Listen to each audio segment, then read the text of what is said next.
All right, welcome back to Boring Reviews. Nick here. Jodi there. And we are here and excited to react to another Michael McIntyre. I almost messed that up. So far, so good.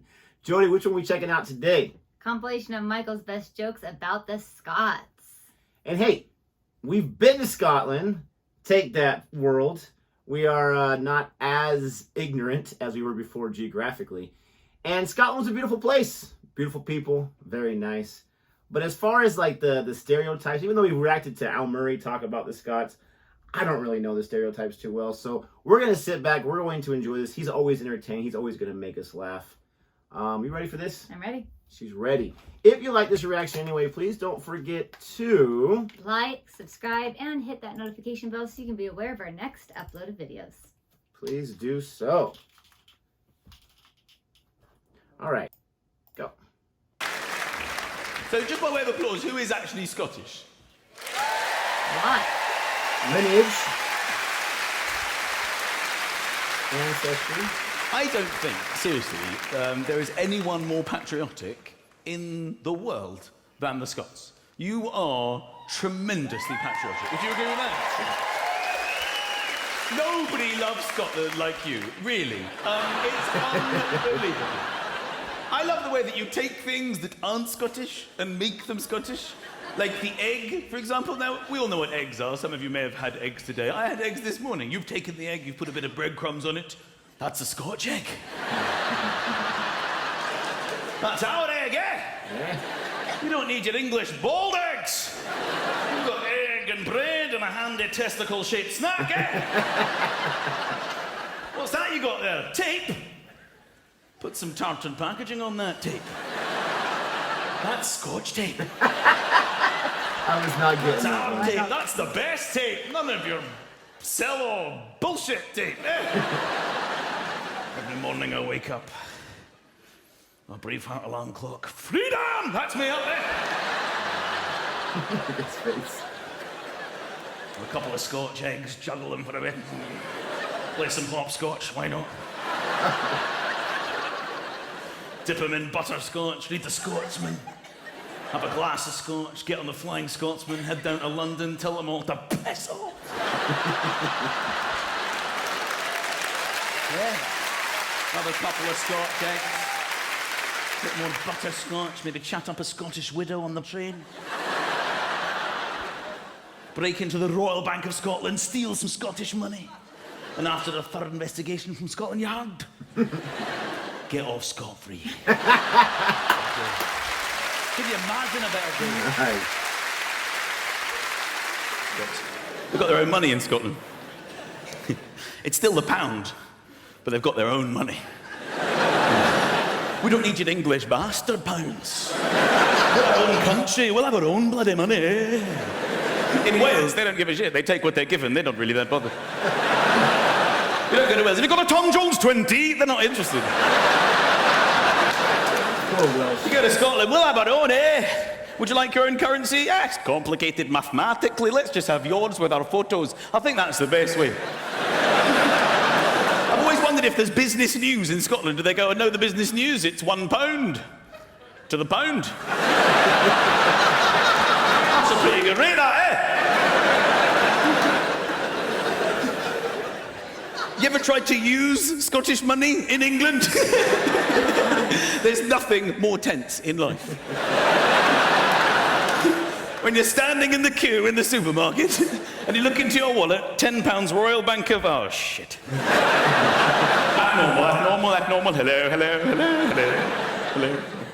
Hello. Beep, beep. 7.20. It is £10 sterling. They look at it like you've just handed them a dead baby.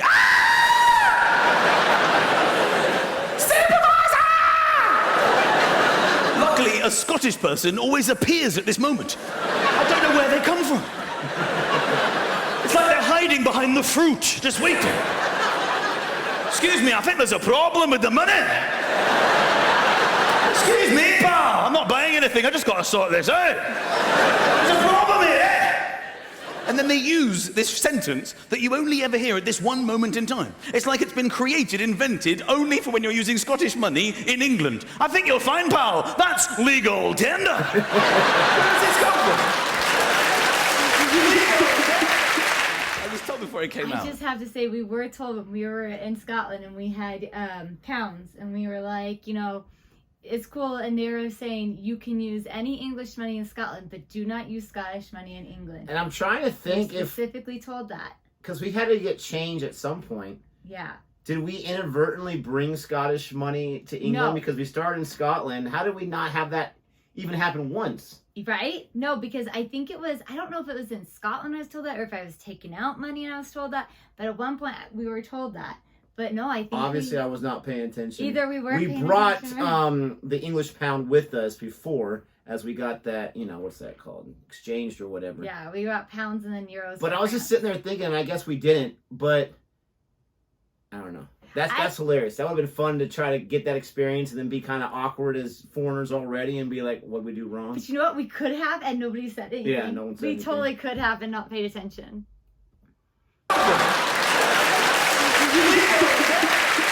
I was told before it came out that there was a gentleman who had to be moved because he couldn't fit into his seat. Now, I said, oh, can you point him out? And they said, oh, you'll see him. Now, I believe your name is Gregor Edmonds, is that right? And you're like the strongest man in history. Would that be correct? Not quite, no. Not quite? There's God, then there's me.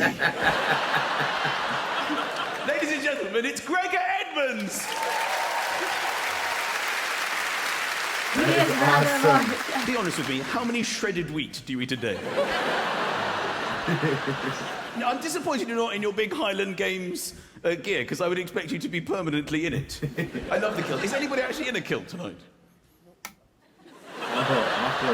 It's not a special occasion, I understand that. It's not a special occasion, but I do love it. It's, I don't really know how it was invented. I've got a sort of theory on this. I think it's basically been created to be as opposite to English people as possible. I think at some stage during history, Scottish people got together and said, all right, today we're going to design the Scot, all right? Now, the theory on this is we're going to have him as opposite to English people as is humanly possible. Right, now, I've been down there, it's not pretty, They're wearing trousers. So we're going to open with a skirt. Modelling it here is Scott. You all right, Scott? I'm all right. But you've got me in a skirt. I'm not happy about that yet. You've got to hear me out, all right? They have plain black trousers down there, all right? So we're going to go with the multicoloured skirt. In fact, every family a different colour. You all right? I'm prepared to listen. Fine. I'm prepared to listen. They've got little black socks. We're going to go with the long white hockey sock. How are you feeling? I'm feeling peculiar, if I'm honest with you. Now, unfortunately, I've been down there and they're all in underpants. So, according to the rules, there can be no pants, Scott. Are you out of your bloody mind, eh? You've got me standing here in hockey socks and a skirt with my balls hanging out. You sure you thought this through? I've done my best. What about pockets? Can I have pockets? I mean, I've got to put my money. I mean, I've got good Scottish money. It's very strong right now, the currency. It's £1 to the pound. Where am I going to put it? Can I have pockets? No, I'm sorry, we can't have pockets. English people have pockets. It's not acceptable to have pockets. So what am I going to do? Just carry it around? No. We're going to have a bag. A bag? Yes. Are you out of your mind? I'm already in hockey socks with the balls hanging out and multicoloured skirts. Now you want me walking around with a handbag? It's not on. It's not going to be a handbag. It better not be, because that's girly. It's not girly. We've done everything we can to masculinise the bag. It's going to be a cock bag. You serious? You want me walking around in long white hockey socks with my balls hanging out, with a multicoloured skirt and a cock bag? It's still girly. It's still girly to have a bag. I don't care. We've done our absolute utmost to address the situation, and it's going to be hairy. It's a hairy cock bag. You're right with that? I suppose I'm all right with that, but what if people take the piss? I've thought of that too. You're going to have a knife in your sock, all right? That's awesome. That is so good. I can't believe I've never heard anyone ever joke about that before. I guess That's it's because, like he says, they're so patriotic that you don't question the no underwear and the skirt. It takes, like, talk about men here. It takes a real man to be able to wear that skirt. Now, not that kilt. I get it. Like, when it's part of the culture and part of the custom, it's no big deal. A lot of Polynesian people that I know, they also wear, it's not a kilt, it's not a skirt. They have a name for it, but something similar to that. I've been watching this show on Amazon Prime called The Chosen about Jesus' time, and they're all wearing dresses, you know what we call a dress, they're robes and all that kind of stuff, right? Even there's a scene where like these guys are woken up in the middle of the night, some guys intrude in their home, and they all have like a little skinny strap kind of a dress type of nightgown type situation. And I'm just thinking, and one of the guys is like pink or whatever. So I'm like, man, times have definitely changed, but it's all based on where you're at culturally. But still, I mean, it's for someone like myself that's just shorts and pants and all that kind of stuff. It's quite a shock. I will say I've seen like the videos of Scotsmen showing you, and like they lay out the tartan on the ground and then they pleat it themselves. Like it's not pleated, but they have a long shirt so you don't see anything. But they pleat it, they lay down, they gotta like wrap it. But it is cool how it's double layered, so you can flip it over yourself to, you know, be like a jacket all in one. So very multifunctional. Yeah, multifunctional. But that was absolutely hilarious. I love how he joked about that. And the whole opposites about this or that. Don't worry, you put a knife in there. I mean, all this stuff, just these stereotypes were just going in my mind about how you see someone drawing a picture of a Scotsman or whatever. That was absolutely fantastic. This guy never disappoints. He's absolutely hilarious. We hope you enjoyed our reaction to him. If you did, don't forget to like and subscribe. And until next time. Goodbye.